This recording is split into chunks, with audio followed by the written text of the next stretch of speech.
Good morning, Southern Reptilers. Ryan here.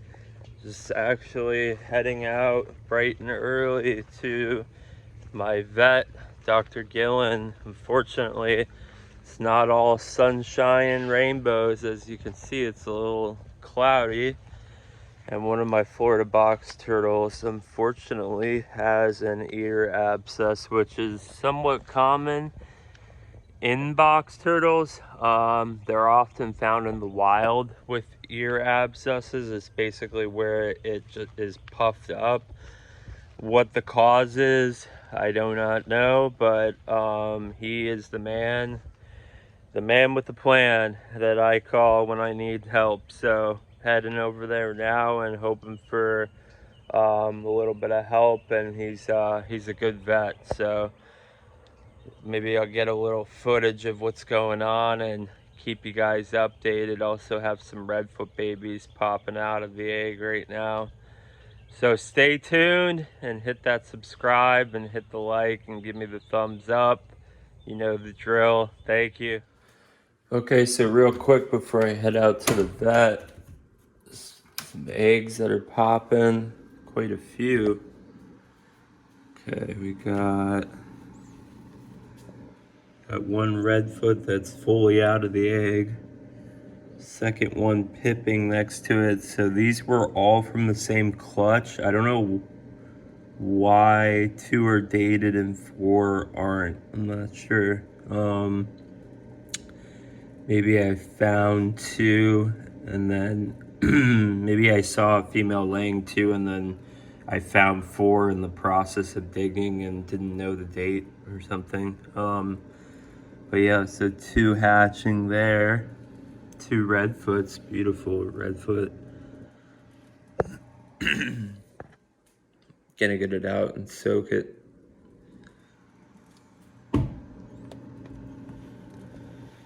And that one will be breaking out by tonight. And then down here, got more redfoots. This is fully developed. You can feel the tortoise inside there. Same with this one.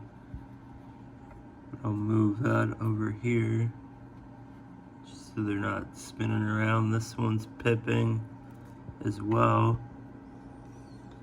So 1. Where'd you go? Oh, there you are. 2. Okay. So 1 pipping, 2, 3. Beautiful shell on that one. And then 4, 5 up top. So about 5 coming out. Or 2, already 3 already out. 2 coming out. And then these 3 will probably pip in the next day or 2, along with their siblings, and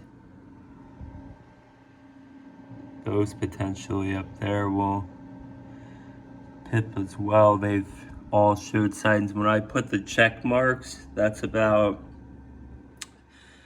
I would say halfway through incubation, I candle the egg, and if there's thick blood vessels and a solid embryo and everything is looking good, I put a check mark on it, because once you get into the 2/3 of the incubation, the egg starts to become more chalky and the tortoise itself becomes bigger and essentially just takes up more room in the egg and less available light, to be able to candle and see through the egg and see what's going on.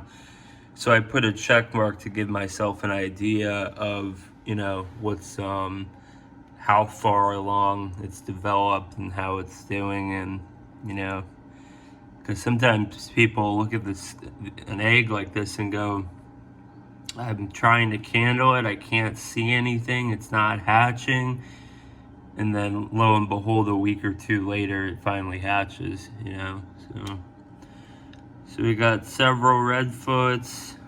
I have several available that are over a month old still, and I have some well-started 4-month-olds. So plenty of redfoots, and it's weird they're laying still in this time of the year. It's been like a year round. I guess maybe just because I have such a variety of adults. This gem up here, this is my spider tortoise, my fertile spider tortoise egg. I don't even like to say it. I knock on wood because it will be a major accomplishment for me and just for captive breeding in itself if this egg hatches, God willing and Mother Nature willing. So far it was diapaused, it chalked, it has very thick blood vessels and a very tiny tortoise inside it. I very carefully candled it the other day and checked up on it. And this egg was actually, I don't even know the exact date it was laid. I found it on the 14th in the substrate. The female laid it without me knowing, and it's doing really well. So give me a thumbs up for that. All right, so I just made it to the vet, heading in to Dr. Gillen's office. It's right in PGA Boulevard, in A1A, right in North Palm Beach County. It's really easy to find, right off the side of PGA Boulevard and right by the beach, close to Juneau and North Palm Beach County. So I'm heading in now. I'll just show you the box turtle. As you can see, that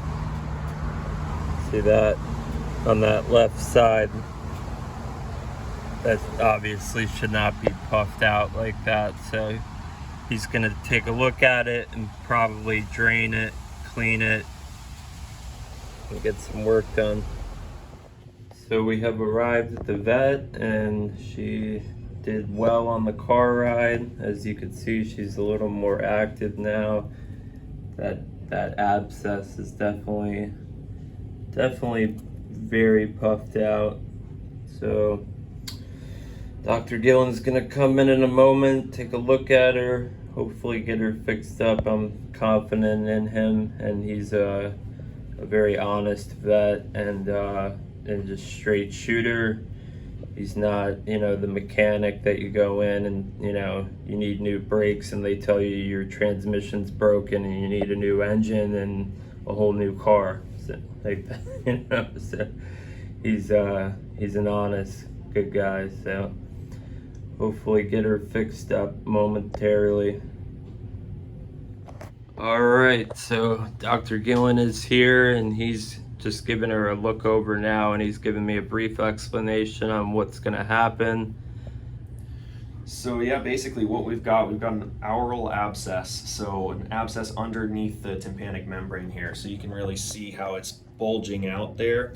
You can see if you kind of turn her this way, it's pretty swollen up on that side. Definitely. So the good thing is these are typically a pretty straightforward correction. So what we do is we put them under anesthesia, and we typically make an incision right along the middle of the tympanic membrane there, and then kind of cut the bottom side out. So we remove the bottom half. Sometimes you have to remove the whole thing, but a lot of times you can just remove the bottom half of that membrane. And then abscesses in reptiles are very thick. They're very what we call caseous. So they are well formed. They don't drain like mammals. So we actually pull that out in almost like a plug. So, and then we just flush it out really well with saline. We'll make sure, we kind of look at it under the microscope, make sure it's not loaded with bacteria or anything like that. Usually they're not. So usually we don't even treat with antibiotics, just some pain meds afterwards. So far as going home after this, it's just going to be flushing out with sterile saline a couple times a day. And most of the time, these heal up great and they're pretty uneventful.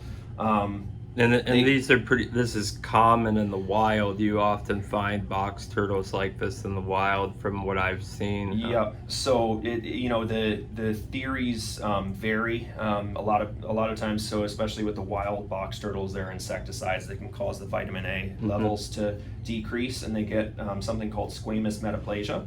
So the cells change and kind of proliferate, and all that excess sloughing of those cells and all that debris causes the abscess. Great. So that's definitely something we can see. A lot of times, certainly not in your case, but husbandry issues, things like that can lead to these.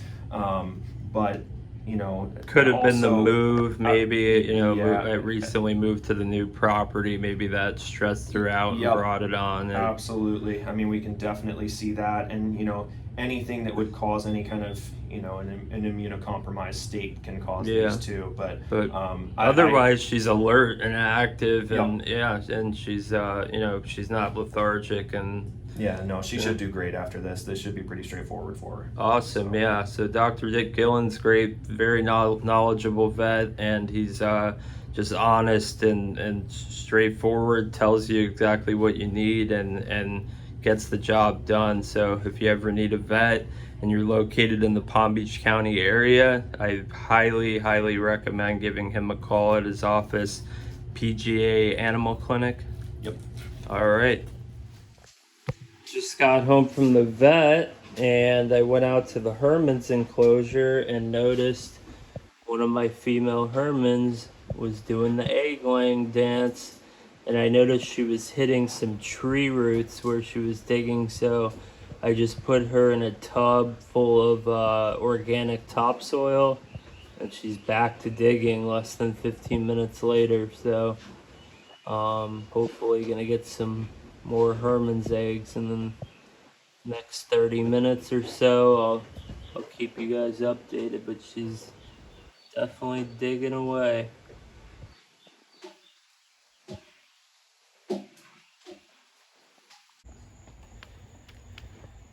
So it looks like the female Herman's is done laying. She's moving around, walking around. Still a little bit, maybe she just wants out of this tub, but typically when females are gravid, they're kind of restless, but maybe she just wants to eat, because she wasn't eating, and that was kind of a sign that was showing me that she was possibly gravid. So she was in this corner right here. As you can see, it looks a little damp. That is because they urinate on the nest to add humidity and to form the cap of the nest. So let's see. By all signs, it looks like a good nest, but let's see. It could have been a test nest. So peel back that cap layer.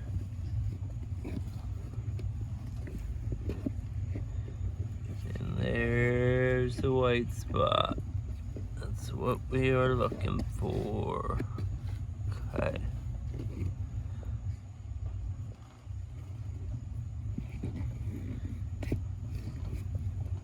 Alright. One egg.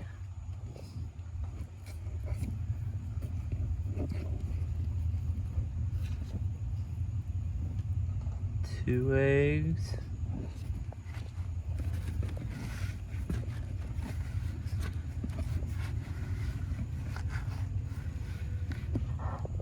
Alright, 2 eggs. It's good enough for me.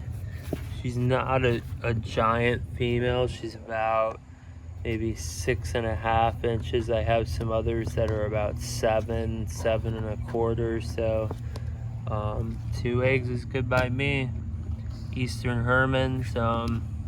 There's been people in the past that have tried to tell me that I don't breed Hermans and I don't breed Russians, and I just buy and resell. And if you watch some of my YouTube videos, there's plenty of evidence of the contrary, but I try to stay away from the drama.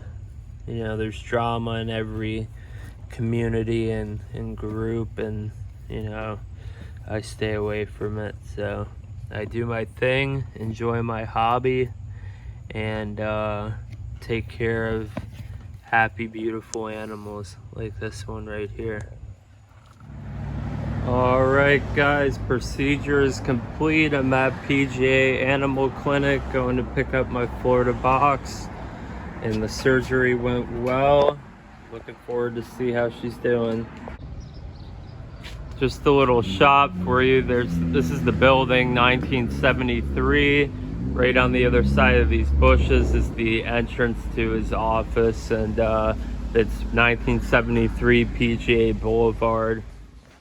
Okay, so back at the vet's office, and we are doing very well. She's very responsive even after going through anesthesia, and Dr. Gillen here was just going over what he did, and it was a pretty successful surgery.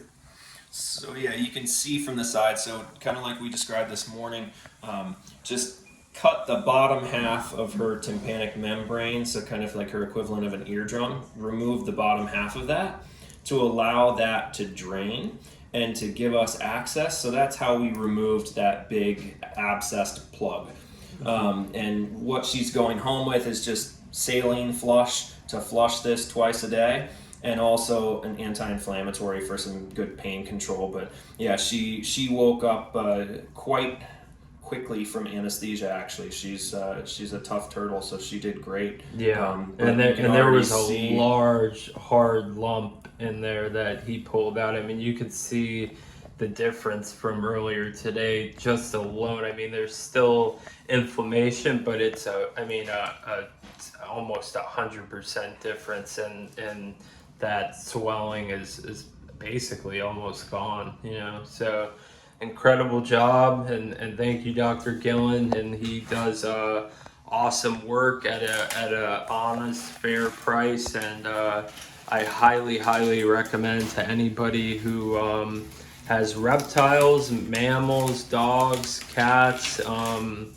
come see him. He's always open, PGA Boulevard and A1A, and you know, he's always happy to help. So thank you again, Dr. Gillen, and he's a snake guy too, so I'm gonna put his Instagram page up in the background of this clip, so feel free to follow him on Instagram. He posts and breeds some beautiful colubrids. So thank you, and have a good day, guys.